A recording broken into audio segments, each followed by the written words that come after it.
F में संबंध, किसमें? अवतल लेंस में, दर्पण में। ध्यान समझना, मैं आप लोग को प्रकाश के परावर्तन में बता चुका था कि प्रतिबिंब किस प्रकार से बनता है। किसी भी दर्पण के सामने चुटकियों में मैंने आप लोग को समझा दिया था कैसे कैसे 5 उंगली अगर आपके पास है तो आप प्रतिबिंब कभी भी भविष्य में नहीं भूलेंगे। बता दिए थे ना, ये वो छठा है जो कि लाइफ में ऊपर भूल भी नहीं करता है। छठा प्रतिबिंब तो फिक्स है कि दर्पण के पीछू बनबे करेगा। क्लियर है? तो 5 प्रतिबिंब आपके 5 उंगली में समा दिए थे, हमने समा दिए थे, कोई दिक्कत ना। उसी टाइप से जब लेंस में आते हैं ना तो उल्टा काम करता है। देखो कैसे, लेंस का तो कोई भाग कलई किया हुआ नहीं रहता है, रहता है जी, लेकिन दर्पण का एक भाग क्या रहता है? कलई किया हुआ रहता है। वहां प्रकाश का क्या होता था? परावर्तन। यहाँ प्रकाश का क्या होता है? अपवर्तन। क्लियर है? क्योंकि इधर तो विरल माध्यम, इधर आएंगे लेंस में किरण आएगा तो सघन माध्यम, तो विरल टू सघन, कोई दिक्कत ना। अब देखिए, ये मैं बता दूंगा कि ये किस प्रकार से काम करता है। जब इसको बांटते हैं तो कैसे एक स्लेब का निर्माण करता है। याद करो, पार्श्विक विस्थापन में बता चुका हूं और वहां बेटर रूप से समझा दिया था। तो लेंस में भी वही होता है। जब लेंस को बांटेंगे ना तो मैं नेक्स्ट क्लास में आप लोग को समझा दूंगा बेटर रूप से कैसे कैसे डील करते हैं। तो आते हैं हम लोग, आज हमको सिद्ध करना क्या है? अवतल लेंस में क्या सिद्ध करना है? अवतल लेंस में क्या? 1/v minus 1/u equal 1/f। Clear है? देखो समझो, रटने फटने का कोई ऑप्शन ना है भाई। कब तक रटेगा? 12th तक रटेगा, उसके बाद रटने का मौका आपको नहीं मिलेगा, कभी भी लाइफ में नहीं मिलेगा, याद रखना। अभी तक रट सकते हैं, कोई दिक्कत ना है। तो चलिए ध्यान से देखिए, मतलब रटने का ये सब रटाने जाता है जी, कोई दिक्कत? इसमें इंक डाल देना थोड़ा। देखिए, अवतल लेंस में क्या करना है? सिद्ध 1/v माइनस 1/u बराबर 1/f। उत्तल मैं कर चुका हूं, कोई दिक्कत ना। चलिए ध्यान से समझिएगा, भाषा लिख सकते हैं ना। माना m या mo एक क्या है? अवतल लेंस है जिसमें PQ वस्तु है। इस टाइप से मान उनके बता दिए थे अवतल लेंस में किस प्रकार से आप मानिएगा। क्लियर है ना? हम डायरेक्ट यहाँ बिना लैंग्वेज के डील कर देता हूं कैसे कैसे। बाकी तो आप लोग अपना लैंग्वेज बना करके लिख सकते हो, मैं पहले बता रहा हूं। मेरे लैंग्वेज से आपको कोई मतलब नहीं होता है। आप अपना लैंग्वेज क्या लिख सकते हैं उसका क्या है मान्य है, समझ रहे हैं ना? हम क्या लिखाते हैं उससे तुमको क्या लेना है, समझ रहे हैं ना? चलिए ध्यान समझिएगा, हम डायरेक्ट चलते हैं। इसी भी करना है ना अवतल लेंस में। तो देखिए हम डायरेक्ट चलते हैं, आप लोग लैंग्वेज लिख लीजिएगा ना जी, बोलो नहीं, लैंग्वेज हो जाएगा ना? हाँ, तो बोल नहीं सकता है। देखिए चित्र अनुसार क्या चलेंगे? चित्र अनुसार। किसी को कोई परेशानी ना? अगर आप यहां से भी लिखिएगा ना तो कोई परेशानी नहीं है। मानने का बात मान भी सकते हैं, अगर नहीं मानना है तो आप आराम से लिख दीजिएगा चित्र अनुसार। जो चेक करेगा उसको समझ में। साइंस ही ऐसा विषय है जहां आप जितना, जैसे पूछ देगा प्रकाश का परावर्तन क्या है, वहां आप डायरेक्ट लिख सकते हैं जब प्रकाश की किरण किसी सतह से टकरा कर वापस लौट जाए, चमकीली सतह या कुछ भी सतह लगा सकते हैं, सतह टकरा कर वापस लौटी है तो लौटने की क्रिया को प्रकाश का परावर्तन करते हैं। अब वहां आप नियमों भी लिख दीजिएगा, सब कुछ लिखिएगा तो बेवकूफी है ना। क्वेश्चन जितना बोले 1 इंच उससे ज्यादा आंसर नहीं देना, समझ रहे ना? 1 इंच के मतलब समझ रहे ना कि जितना वो पूछे उतना ही आंसर देना, उससे ज्यादा लिखना ही नहीं है। समझ में आ गया? कोई दिक्कत ना। चलिए चित्र अनुसार हम क्या देखेंगे? OP डैश यानी वस्तु की दूरी, नहीं जी, क्या देखेंगे? वस्तु की दूरी क्या होगा? हाँ, PO बराबर क्या होगा? P हो, हाँ PO अर्थात प्रधान, इसको क्या बोलते हैं? प्रकाशिक केंद्र। क्या बोलते हैं? प्रकाशिक केंद्र। और दर्पण में जब आप लोग जाने तो उसको ध्रुव बोलते थे, नहीं बोलते थे? यहाँ ध्रुव ने जब भी किरण गुजरेगा तो प्रकाशिक केंद्र के अनुसार गुजरेगा, मतलब थोड़ा लेंस में जाएगा उसके बाद जाकर के गुजरेगा। क्लियर है? तो ध्यान से समझिएगा। तो वस्तु की दूरी आपका क्या है? PO। क्या है? PO। इधर है ना पॉजिटिव की निगेटिव? Total negative. इधर रहता थोड़ा सोचबो करते, लेंस जैसे उत्तल लेंस में सोचे तो वैसे इधर अगर उधर रहता तो सोचते, इधर है ना, कोई दिक्कत ना। चलिए ध्यान से देखिए, तो PO बराबर क्या होगा? -V होगा ना। फिर क्या है आपका? वस्तु की दूरी है ना जी, तो -U होगा। प्रतिबिंब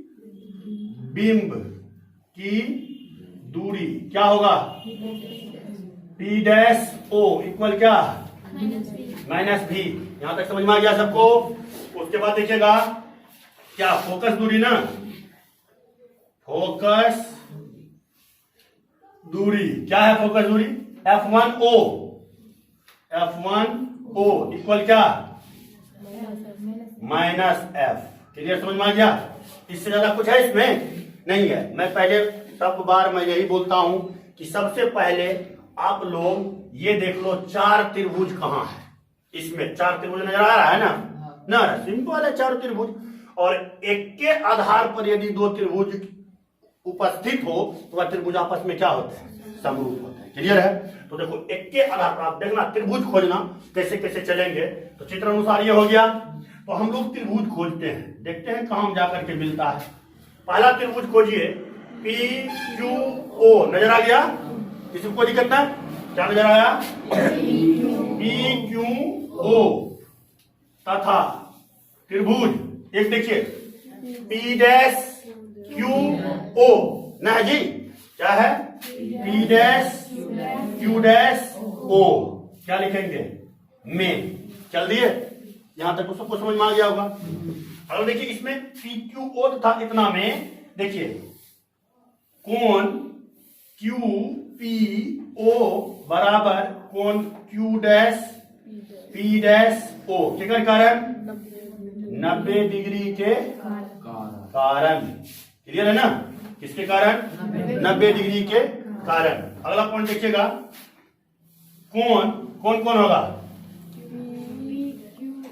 देखो POQ, कोण POQ इक्वल कौन कौन, P डैश OQ डैश। क्यों भाई, उभयनिष्ठ। उभयनिष्ठ किसको बोलते हैं, जो दोनों में मिल जाए। क्लियर है ना, जो दोनों में मिल जाए। तो मैं समरूप का कॉन्सेप्ट आप लोग को बता दिया था। क्लियर है ना, तो ध्यान समझिएगा। तो त्रिभुज क्या हो जाएगा, दोनों त्रिभुज PQO और समरूप त्रिभुज क्या, P dash Q dash O होगा ना जी, नहीं होगा, समझ में आ गया ना जी, किसी को कोई परेशानी नहीं ना। चलिए आगे बढ़े।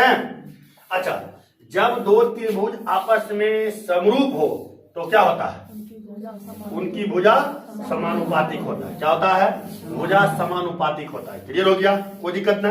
अब देखिए ये दोनों त्रिभुज है, दोनों त्रिभुज आपस में क्या हो गया, समरूप। तो भुजा क्या होगा, लैंग्वेज में लिख सकते हैं, जब दो त्रिभुज आपस में समरूप हो तो उनकी भुजाएं क्या होती है। क्योंकि यहाँ लिखना है, देखो लैंग्वेज जितना बना सकता है लिखेंगे, क्योंकि हम जानते हैं कि जब दो त्रिभुज आपस में समरूप होती है तो उनकी भुजाएं क्या होती है, समानुपातिक होती है। क्लियर है, यहाँ तक लिख दीजिएगा। तो हम डायरेक्ट लिख देते हैं, कोई दिक्कत नहीं, लैंग्वेज नहीं लिखते हैं। अगर त्रिभुज समरूप है तो समरूप त्रिभुज में क्या होगा, ध्यान से देखिए, P डैश Q डैश। अच्छा, P डैश से Q डैश क्यों लिए, PQ क्यों नहीं लिए। तो देखो शुरुआती में प्रतिबिंब ना है, तो इसलिए हम इसको लिए। समझ रहे ना, लेने का तो आप ये भी ले सकते हैं, अरे कुछ भी लो, आपका हमारा मन है कि हम ये लिए, आपका मन है कि हम ये लेंगे, हम थोड़ी रोक देंगे कि क्यों लिया। कैलकुलेशन करेगा ना, सब एक क्या आएगा, समझ में आ रहा है ना, कोई दिक्कत ना। तो क्या हो गया, P डैश Q नहीं जी, P डैश Q अब बटा का PQ बराबर में क्या होगा जी, P dash F, P dash F नहीं, P डैश O होगा ना, क्या होगा, P dash O, P dash O है, P डैश O तो आइए क्या जी, ये लिखे P डैश Q अब बटा PQ ना, हाँ ठीक है, P डैश O अपॉन कितना, PO होगा ना। इसको क्या, फर्स्ट, समझ में आ गया। किसी को कोई बीमारी तो नहीं ना है, इलाज सबका है ना, कोई दिक्कत है ना। चलिए आगे बढ़े, चलिए आगे चलते हैं हम लोग। अब कौन त्रिभुज में चलना है भाई, दो त्रिभुज और खोजो। तो देखो MO F1 और P dash Q dash F1। Clear है, दो त्रिभुज ले रहे। ये नहीं देखना कि सर जी ई नाम रख ले छे तो हम ये है नाम रखबे, तो वहां राम रहीम सीता करीम सब लिख सके छे, समझ रहे ना। अब नाम नहीं है लिखना, मतलब ABCDPQRSTUVW कुछ भी मान सकते हैं। हम जो बनाए सिर्फ इतना याद रखना, एक बार जो जहां पर वस्तु स्थित होगा उसको एक बार प्रधान अक्ष के समांतर गुजारना है और एक बार प्रकाशित केंद्र से गुजारना है। तो आप जानबे करते हैं कि प्रधान अक्ष के समांतर अगर किरण गुजरे तो फोकस से गुजरेगा। क्लियर है ना? तो देखिए ये किरण इधर भागा तो फोकस से गुजरेगा ना जी। एक बार प्रकाशित केंद्र, तो याद करो दर्पण में वक्रता केंद्र से अगर गुजारते थे तो वो क्या करता था? उसी पथ पर लौट जाता था। यहाँ प्रकाशित केंद्र से जब किरण को गुजारेंगे तो वो उसी पथ पर क्या होगा? रिटर्न हो जाएगा। तो देख भाई रिटर्न हो गया ना, इधर से आया इधर से। ये दो चीज याद रखा करो, बाकी कोई चीज दिमाग में सेट नहीं कर, वो याद नहीं रखना यार, इसका थ्योरी होता है और बता चुका हूं मैं पहले, समझ रहे ना? तो थोड़ा ध्यान से समझ लो। क्लियर है ना? यहाँ तक समझ गए? अब हम लोग किस पे चलेंगे? यहाँ तक समझ गए? मिटा दे जी, कोई दिक्कत है ना? चलिए क्या है कि इधर नहीं लिख सकते, इधर हम खड़ा रहते हैं ना, तो अरे बोर्ड ना, हाँ बोर्ड का चेंज करेंगे डायरेक्शन, मिटा देते इसको। नहीं मिटाते नहीं, क्योंकि इसका यूज होगा ना, सिद्ध करने पर इसका यूज होगा। क्लियर है ना? चलिए अब हम लोग किस में चलेंगे? दो त्रिभुज खोजिए। तो यहाँ तक ठीक है? यहाँ दिखाई देता है सबको? चलिए ध्यान से, एक त्रिभुज और खोजिए। कौन त्रिभुज?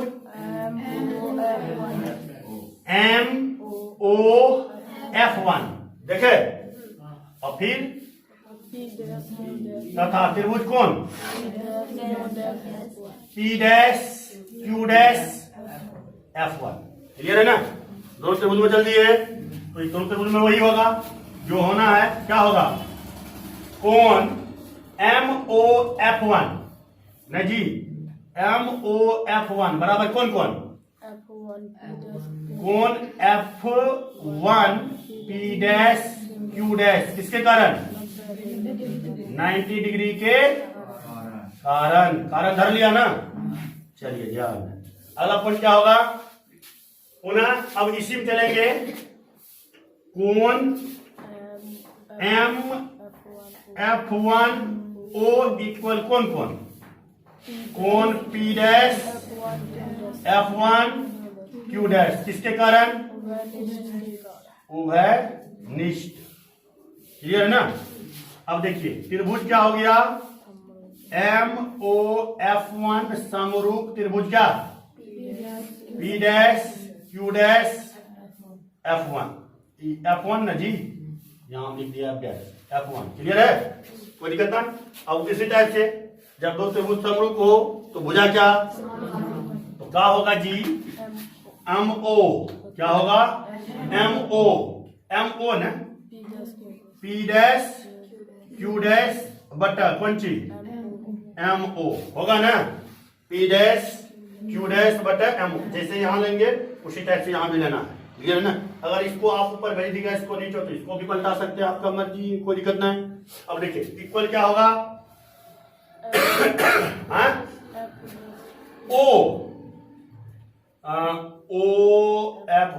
डैश वाला ना जी, तो होगा P'(F1)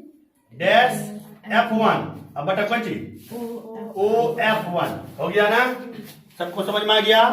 अब एक चीज हमको बताओ भाई, दर्पणे से हम समझा रहे हैं E बराबर E, नहीं समझा रहे हैं? तो ध्यान से देखिए तो कितना सिंपल है। तो क्या होगा?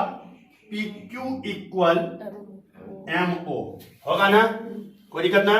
तो भाई जहां आपका MO है वहां आप PQ नहीं लिख सकते हैं?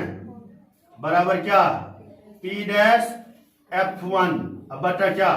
OF1। क्लियर है ना? F1 है, डैश में समझ लीजिएगा। क्लियर है ना? चलिए अब ई हो गया मेरा इक्वेशन सेकंड। क्या हो गया? Equation second. क्लियर है? अब इसको मिटा देते हैं थोड़ा। क्लियर है ना? किसको मिटा दें? इसको मिटा दें या इसको मिटा दें? इसी को मिटा देते हैं। इक्वेशन फर्स्ट सेकंड को रहने देते हैं। क्लियर है ना? इसको मिटा देते हैं।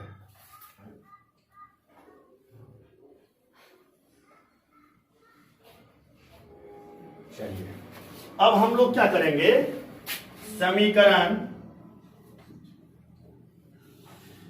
समीकरण यहां ऊपर अलग पॉइंट है, ठीक है ना?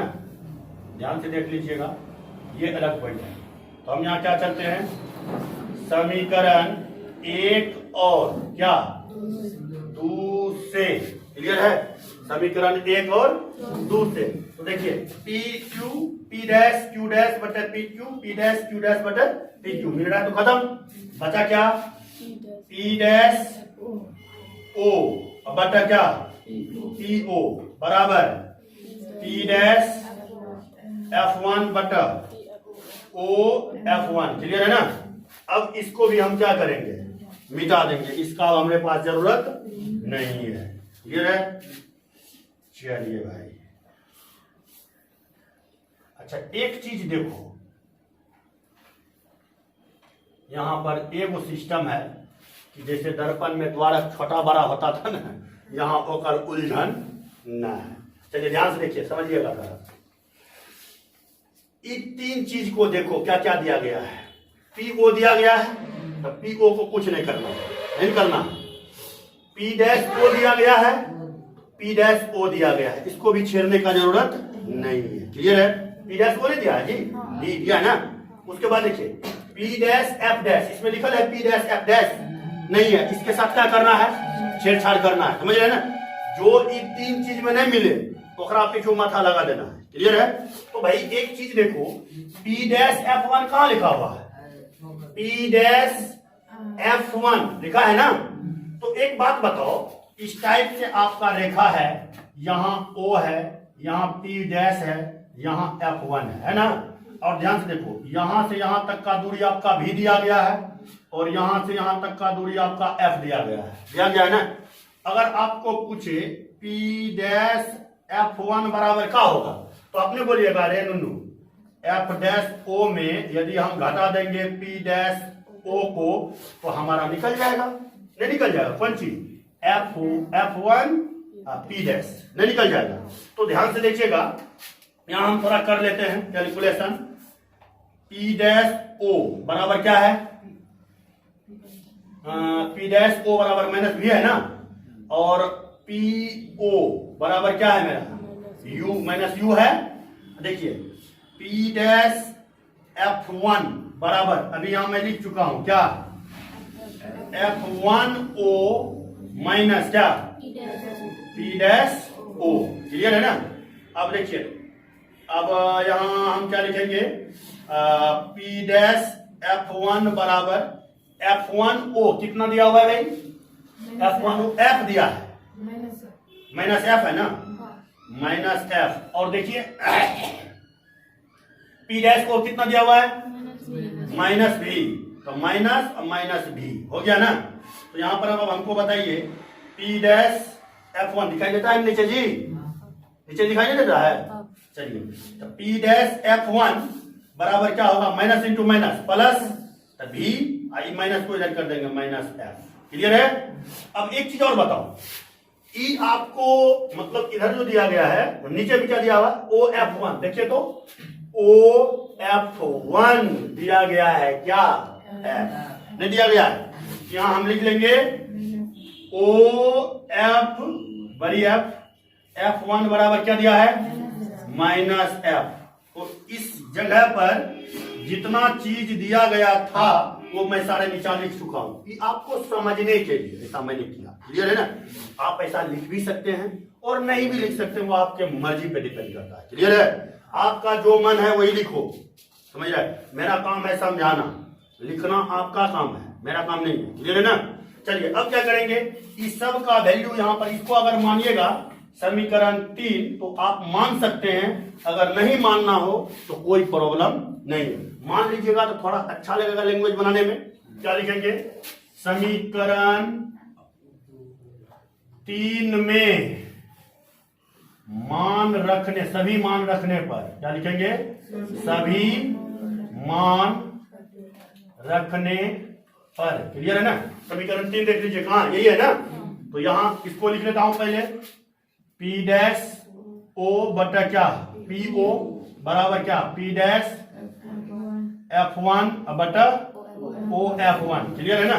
अब देखिए तो समझाइए हमको, P डैश O का वैल्यू कितना है, माइनस V, PO का वैल्यू कितना है, minus U, equal P dash F1 का वैल्यू कितना है, V माइनस F, और OF1 का वैल्यू कितना है, माइनस F। किसी को कोई परेशानी भाई नहीं ना है। तो देखो ई माइनस से ई माइनस बोरा में चल गया ना।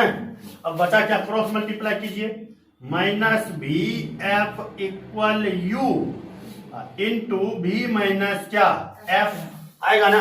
अब मल्टीप्लाई कर लीजिए तो माइनस भी एफ बराबर गुणा कर दीजिए, क्या होगा U B minus U F ना क्या जी। इसको सीधा कर ले कि नहीं करें, कर लेते हैं। सीधा क्या करना है, U B minus U F plus भी एफ है ना, कोई दिक्कत ना, इक्वल क्या 0। और थोड़ा स्मार्ट लगने के लिए, स्मार्ट जानते हैं ना, स्मार्ट लगने के लिए क्या करना है, इसको आराम से लिख लेंगे भी, अब नहीं छोड़ो नहीं लिखते स्मार्ट ऐसे है ना जी। अब क्या लिखेंगे कि दोनों और, क्या लिखेंगे दोनों और कौन सी, यू बी एफ से भाग देने पर, क्लियर है ना। तो दोनों और देना है तो क्या होगा यू बी बट U B F minus U F बट यू बी एफ, फिर क्या होगा प्लस बी एफ बटा यू बी एफ इक्वल कितना 0 बटा यू बी एफ करेंगे 0 है ना। चलिए क्लियर हो गया। देखिए यू भी से यू भी खत्म,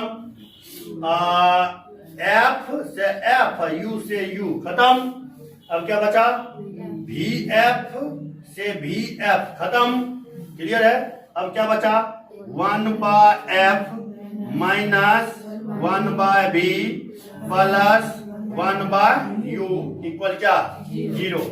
ये दोनों को इस साइड ले जाएंगे तो माइनस वाला प्लस, प्लस वाला माइनस, तो क्या हो जाएगा 1 बाय बी। अच्छा इसी को इस साइड भेज रहे हैं, चलिए भेज देता हूं, minus 1 by B plus 1 by U बराबर क्या होगा माइनस 1 बाय एफ होगा ना। थोड़ा इधर मिटा देता हूं, कोई दिक्कत है ना। चलिए इधर मिटा देता हूं, क्या करे तोर गाल की हम मालिन बन के जो तोर गाल छोटा है कैसा बेवकूफ बड़ा बात करता है। इससे माइनस कॉमन ले लेंगे, तो माइनस कॉमन ले लेंगे तो क्या बचेगा 1 by B minus 1 by U equal 1 by minus F, minus minus खत्म, 1 by B minus 1 by U equal 1 by F. यही क्या करना था, सिद्ध हो जाएगा ना। क्लियर है, कोई दिक्कत ना, पूरा टेंशन खत्म। चलिए